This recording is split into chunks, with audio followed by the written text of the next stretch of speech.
boaventura.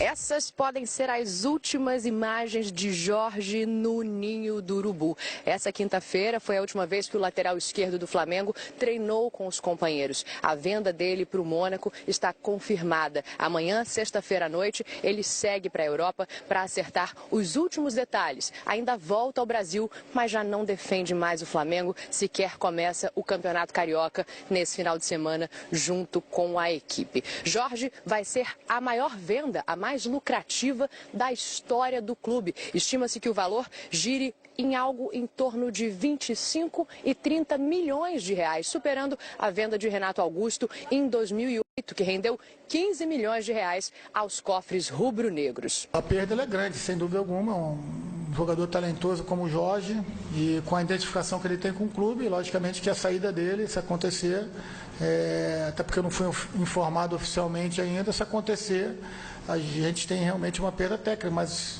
a gente sabe que isso é normal, né? Nos grandes clubes, ainda mais para os jovens atletas, a concorrência ela é muito grande e normalmente quando chega uma proposta dessa, financeiramente para o clube também é bastante interessante. Jorge foi revelado pelas categorias de base do Flamengo, participou de 2 edições da Copinha e em 2014 fez a estreia no profissional em um jogo em que reservas foram escalados. No ano seguinte, 2015, aí sim se destacou e se firmou como jogador, como dono da lateral esquerda. De lá para cá, virou o xodó da torcida, vestiu a camisa da seleção brasileira pela primeira vez. Agradou o técnico Tite, recebeu alguma atenção especial e antes mesmo da venda ser anunciada, ele já sabia que tinha um olhar carinhoso. Europa, quanto tempo você?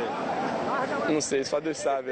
Vou deixar tudo. Seleção sabe como é que é, vitrine? Verdade, agora vamos ver o que meu empresário tem aí pela frente. Agora o técnico Zé Ricardo vai ter que pensar nas opções para a posição. Trauco, o primeiro reforço anunciado para essa temporada, parece ser o primeiro na lista. Mas Pará também joga na lateral esquerda e Everton pode ser improvisado na posição. Uma outra notícia que chamou bastante atenção no dia de hoje do Flamengo foi a prisão do vice-presidente de futebol do clube, o Flávio Godinho. Um desdobramento da operação Lava Jato tinha um mandado de prisão preventiva, ou seja, por tempo indeterminado, expedida para o dirigente. Ele foi preso em casa na manhã dessa quinta-feira, antes mesmo das 7 horas da manhã. Por aqui, o foco parece ser o futebol, pelo menos para o elenco, para os jogadores e para o técnico Zé Ricardo, que tentou minimizar esse pacote de notícias não tão boas assim, chegadas hoje, a saída do Jorge, a prisão do dirigente e também as derrotas nos 2 amistosos disputados pelo Flamengo até aqui. A gente sabe que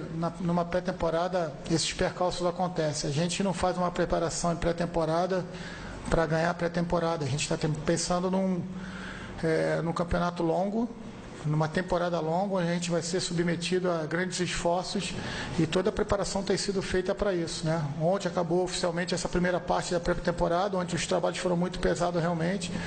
Não justifica resultado, mas eu acho que isso aí passa a ser um problema secundário para a gente. O mais importante nesse tipo de acontecimento, tanto lá em Goiânia como aqui, foi a gente tirar conclusões, editar os pontos fortes, editar também aonde a gente errou, passar os jogadores e a gente ir corrigindo isso. Do Ninho do Urubu, Daniela Boaventura para o Fox Sports. Bom, o Jorge teve uma chance ontem, né, com o técnico Tite na seleção brasileira. O Jorge é o recordista do gol de placa aqui do Boa Tarde Fox. Bem lembrado. Ficou 30 dias em cartaz no gol de placa. Ninguém tirava o Jorge. A torcida do Flamengo em peso nas redes sociais, no Twitter, votando e mantiveram ele durante 30 dias, o Jorge. E agora para o futebol francês. Karine, temos informações e números para serem apresentados do Jorge, né? Temos para colocar na tela para o telespectador também ficar por dentro dessa negociação do Jorge, que foi a maior venda da história do Flamengo. 8,5 milhões de euros, cerca de 28,8 milhões de reais. É grana pra caramba. O Flamengo tem 70%. É pouco? É pouco. O Flamengo tem 70% dos direitos federativos, vai receber algo em torno de 20 milhões de reais, o equivalente equivalente a 714 carros populares. Supera a venda de Renato Augusto em 2008 de 15 milhões de reais. Lembrando aí que ele vai sair com 82 jogos com a camisa rubro-negra e marcou 5 gols o Jorge. E só tem no banco, para o lugar dele, o Miguel Trauco, agora então à disposição do técnico Zé Ricardo. É pouco, 28,8 milhões de reais é pouco. Eu não estou dizendo que não foi uma boa negociação do Flamengo. Longe disso, nem tem que me meter nesse negócio. Parabéns ao Flamengo que negocia aí por 28,8 milhões o jogador Jorge. Mas eu estou dizendo que é pouco, por quê? E aí acredito até que não seja um problema do Flamengo, e sim da realidade do futebol brasileiro. Esse cara chega na França, um semestre ele jogando e agora tendo a chance e voltando à seleção brasileira, é claro que tudo isso se acontecer. Mas ele pode custar o triplo desse valor.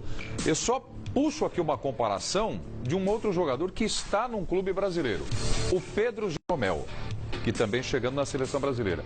O Pedro Jeromel, o Wagner Martins, contou pra gente aqui que para tirá-lo do Grêmio, 80 milhões. 80 milhões. É muito mais do que os 28,8 milhões, não é? É que os clubes brasileiros acabam tendo que ceder, né, com uma oferta dessa, porque a nossa realidade realmente é outra. O mercado europeu paga muito mais. O jogador estando, ele já tem o valor dele praticamente dobrado, triplicado do que se paga para um jogador, esses jogadores. Então, em todas as vendas agora que o Jorge tiver na sequência da carreira dele, o Flamengo vai receber uma porcentagem pequena, mas vai receber. É uma forma de proteger o clube, né, que não tem esse poderio financeiro do mercado europeu, para depois ainda ter alguma receita depois de ter formado o jogador. É a base rendendo frutos agora para o Flamengo. Bom, e com essa aí o Berril vem para o Flamengo agora? Será que vem? Vem? Vem? Boas-vindas ele já tem garantido. De quem? Do Jorge. Achei que era do Camilo, mesmo. que deu uma caneta nele. Né? Não é da caneta do Camilo, naquela assinada. Foi boa, aí. Foi boa, Foi mas boa não. a caneta. Quem está dando as boas-vindas é o Jorge Palmas mesmo. pro Vamos olhar. Camilo, vamos lá. O próprio Cuejá também, que entrou bem no time da Colômbia. Berril, hein? Teve contato com o Berril ali? Não, só brinquei com ele, mas se ele for vir mesmo, tiver tudo certo, que seja bem-vindo. Legal, tá aí o Jorge, então, as boas-vindas, se tudo der certo. Eu ontem disse que o Ricardo Lai foi convocado pelo Tite. Eu vi isso. Você viu isso? Eu vi, bem Zagueiro risada. convocado pelo Tite pela forte marcação. Também, né? Forte marcação. Do Eduardo zagueiro, Bandeira tá de Melo. Berril. Tava junto, né? E o Eduardo tentando sair pra cá, sai pra lá. O presidente do esconder. Flamengo dá um passinho pra esquerda. Assim. E ele em cima. Tem o lance do Camilo aí, você foi tocar no assunto, é um lance maravilhoso.